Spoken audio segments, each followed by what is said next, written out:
प्रहलाद एक दैत्य कुल में जन्मे बालक थे जिसके पिता का नाम हिरण्यकश्यप तथा माता का नाम कयाधु था। जब उसके चाचा हिरण्याक्ष का भगवान विष्णु के वराह अवतार ने वध कर दिया था तब उसके पिता भगवान ब्रह्मा की तपस्या करने चले गए थे।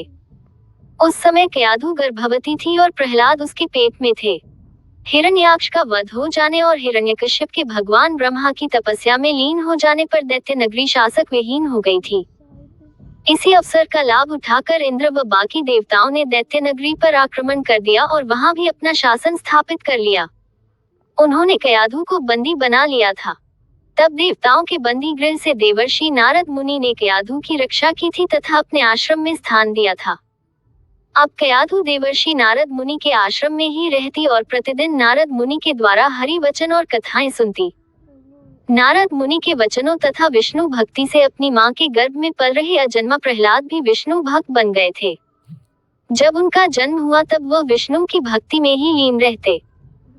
कई वर्षों के पश्चात हिरण्यकश्यप की तपस्या समाप्त हो गई और भगवान ब्रह्मा से उसे ऐसा वरदान मिला जिससे वह तीनों लोकों में अविजयी हो गया। अब वह अपनी दैत्य नगरी वापस आ चुका था और वहां देवताओं का अधिकार देखकर अत्यंत क्रोधित हो गया था। उसने अपनी शक्तियों से न केवल दैत्य नगरी पर अपना अधिकार स्थापित किया अपितु तीनों लोकों पर राज कर लिया था। अब वह स्वर्ग, पृथ्वी तथा पाताल लोक का राजा बन चुका था। भगवान ब्रह्मा से मिले वरदान के कारण उसे कोई भी युद्ध में पराजित नहीं कर सकता था। इस कारण उसने भगवान विष्णु को स्वयं से कम शक्तिशाली माना, जो कि उसकी सबसे बड़ी भूल थी।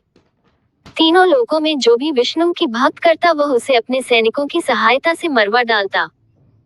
हिरण्यकश्यप के दैत्य नगरी वापस लौट आने के पश्चात कयाधु अपने पुत्र प्रहलाद के साथ नारद मुनि के आश्रम से पुनः दैत्य नगरी आ गई थी।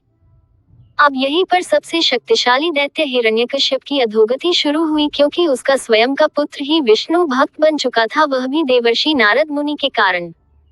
किंतु इसके लिए उन्हें दोष नहीं दिया जा सकता था, क्योंकि वे तो स्वयं कयाधु और प्रहलाद के प्राण रक्षक थे।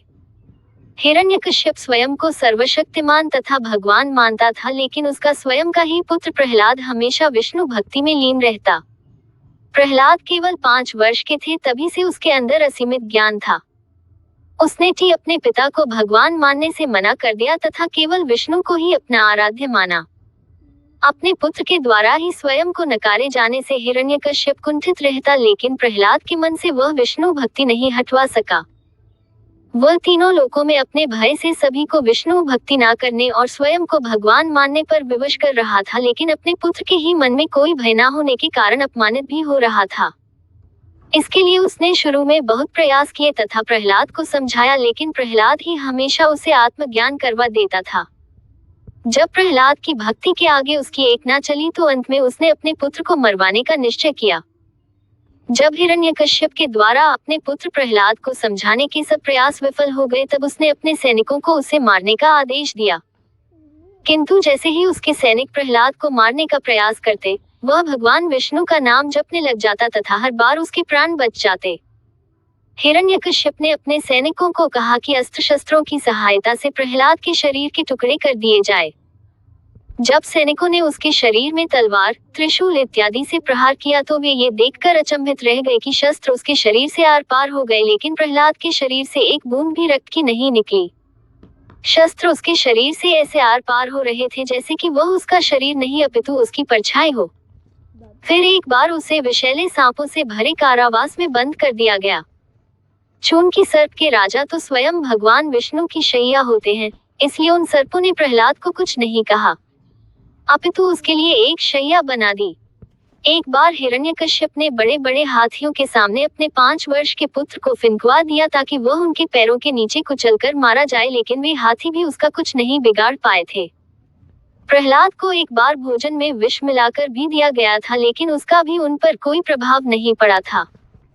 एक बार उसे पहाड़ की ऊंची चोटी से नीचे नदी में फेंक दिया गया था, लेकिन वहां भी भगवान विष्णु ने उसकी सहायता की, वह सुरक्षित नदी किनारे पहुंचाया।